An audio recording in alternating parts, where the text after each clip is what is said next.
possibility kasi mamaga. After nung Oo, pag kaya ganito mo yung nilalagay kong kaso. Pero tatagal naman ito ng mga several weeks up to 1 month. Para if ever just in case lang na magkaroon talaga ng swelling, makikita nyo naman yung hindi mamamaga. namamaga. Pwede nyo siyang kahit sa bahay, hindi na kayo mahirapan na magbiyak ng taas nyo. So, iyak ang load nyo lang yung ano. So kahit kami na lang. Oo, para yung emergency kasi kung sobrang ano talaga, mahirap eh. Minsan, Yung ganun nga lang. Namamaga. Sa bahay. Ayan. Alien na ba yan, sir?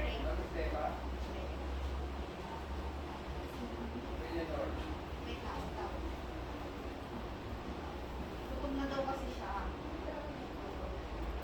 Ma'am, patient Estepa Eleanor, sabi ba sa radio? Estepa Eleanor. So, tatanggalin nyo lang yung bandage pag gano'n. Tapos, split up nyo lang ito.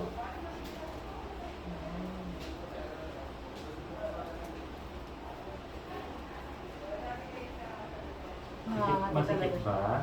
Hindi naman. Jamir, nasikip ba? Anong feeling mo? Masikip Sir ka Ray, pa? ano po? Okay, very good. Parang nakaka-bleed pa rin yung ano mo, arm mo? Kaya Kasi pag mamaga ng todo, siyempre baka ma-infect yung mga ugat, baka mangitim. So, ayaw natin mangyari yun. So, pakihawak ko. So, just in case lang, madali siyang remedyoan sa bahay kaagad. Apple. Orange and grapes. Pakihawak ko. Macaroni.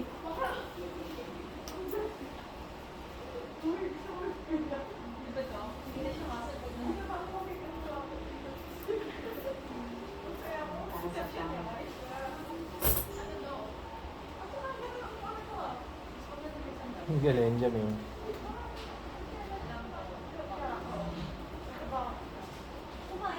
ano, hindi naman masikip anak.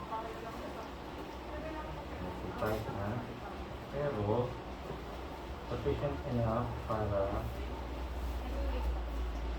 ma-hold yung fracture, no? Para hindi siya galaw.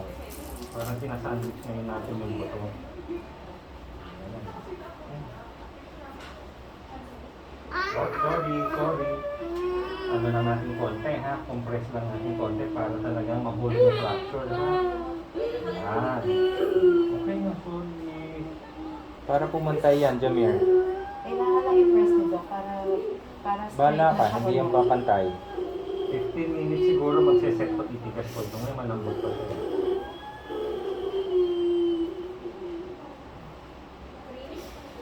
Ganyan, gano'n mo yung ano, fingers pwede. Bigger fingers nga. Wait. Dalawin mo yung fingers mo. Yeah. How about the thumb? Yung thumb, Julian. Okay. Good. Hold.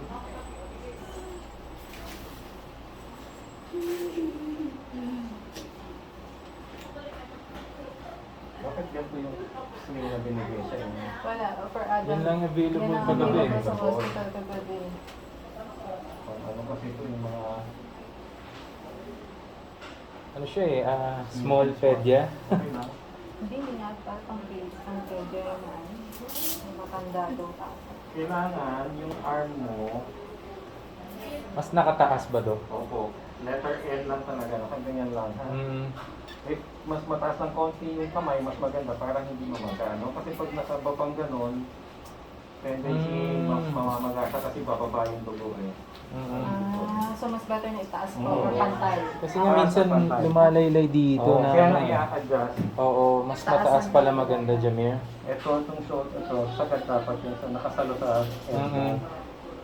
Na-adjust naman kung medyo ano, ito i-adjust para mas masikip ng ganito. Ito, hindi hinain para tumaas na ng konti. Ito, hindi naman kailangan. Pwede ka nang tanggalin. Para mas komportable ka. Kasi usually pang mga... Sige nga, tayo ka nga, Jamir. Check mo. Pang may mga dislocation ng shoulder yan eh. Sakit yung tuhod niya. Sige lang, sige lang. Ano, kamusta yung shoulder mo? Okay? Ayan. Okay? Sige, antayin